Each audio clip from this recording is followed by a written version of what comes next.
Ünlü ekonomist Mahfi Eğilmez, Merkez Bankası'nın faizi sabit tutması sonrası oluşan son durumu ve son 20 yılın zirvesindeki ekonomiyi, tasarruflar yerine tüketimi destekleyen ekonomi modeli başlıklı yazısında değerlendirdi. Döviz satışı ile kurlar sabit tutulmaya çalışıyor. İktidarın ekonomi politikasının insanların bir bölümünün dövize yönelmesine yol açması nedeniyle karşımıza dolarizasyon denilen olguyu çıkarıyor diyen Eğilmez, döviz kuru arttıkça, üretimde kullanılan ithal girdilerin maliyeti yükseliyor. Bu artış ister istemez satış fiyatlarına yansıyor ve enflasyonu besliyor. Bu kez kurların ve enflasyonun daha fazla yükselmemesi için başka araçlar devreye sokuluyor. Sürekli döviz satışı yapılarak döviz kuru sabit tutulmaya çalışılıyor. Bu uygulama Merkez Bankası rezervlerinin erimesine ve eksiye geçmesine neden oluyor, ifadelerini kullandı.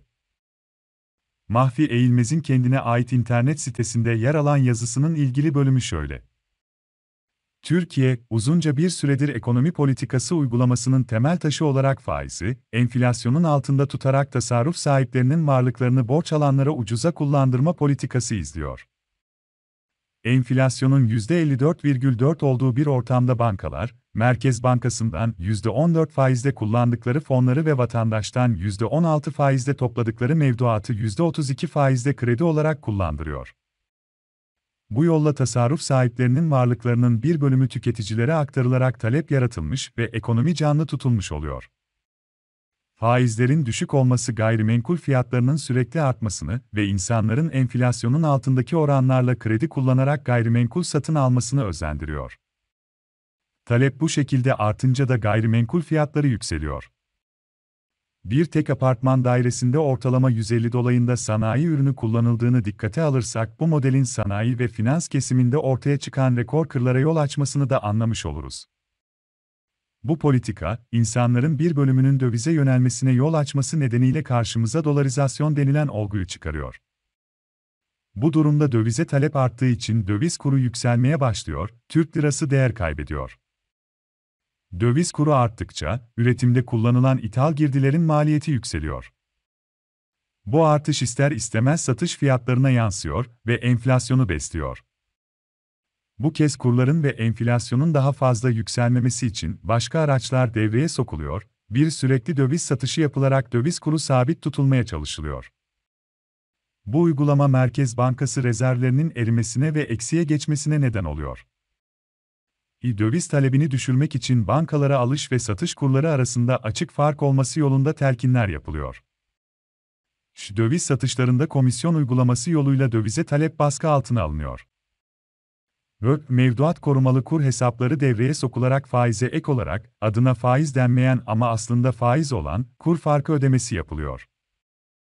Bu uygulama yalnız döviz hesaplarına değil Türk lirası hesaplara da yayılıyor ve böylece aslında Türk lirası olarak duran hesaplara da bir çeşit dövize endeksleme sağlanmış oluyor. Böylece bankaların ödeyip tasarruf sahibine yansıtmaları gereken faizin bir bölümü hazinece üstleniliyor. Hazinece üstlenme demek tasarrufu olmayanların da ödediği vergilerle tasarruflarını dövize endekslemiş olanlara ek ödeme yapılması demek. Faizi yanlış belirleyince kur yükseliyor, kur yükselince ithal girdi maliyetleri artıyor, maliyet artışı fiyatlara yansıyor ve enflasyon yükseliyor. O aşamada faizi artırmayınca bu kez başka yanlış adımlar atılıyor ve her yanlış halka birbirine eklenerek bir yanlışlar zincirine dönüşüyor. Sorumluluk reddi.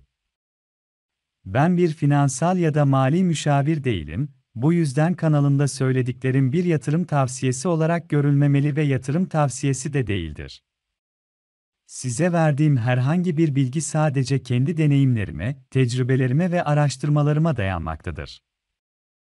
Bu videolardaki içerik vergi, hukuk, sigorta, inşaat, mühendislik, sağlık ve güvenlik, elektrik, mali diğer şeyler eski veya güncelliğini kaybetmiş olabilir. Tüm bilgileri doğrulamak sizin sorumluluğunuzdadır çünkü bu videoyu çektiğim tarih ile izlediğiniz tarih arasında fark olabilir dolayısıyla gösterilen, bahsedilen konulara güncelleme gelip değiştirilmiş olabilir. Ayrıca vergilendirmelerden bahsedilmemiş olup bunları araştırmak sizin sorumluluğunuzdadır.